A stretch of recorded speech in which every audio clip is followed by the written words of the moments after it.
ভাই আসসালামু আলাইকুম। আপনাদের ওই কুড়িগ্রাম কোন জায়গায়? উলিপুর থানার মোড়ের দিক না?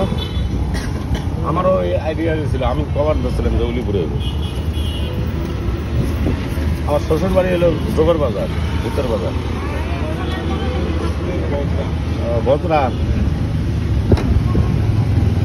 ওই প্রাইমারি স্কুলের আপনি রুমের সামনে বয়ে আসলাম।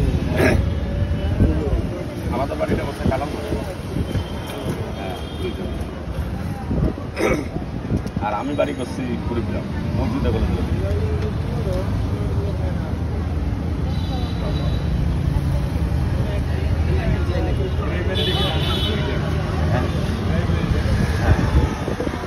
ওখানে আমার এক লোকের সময় ব্যবসা করছিলাম, তো নাম হলো মজা সুন্দর করে।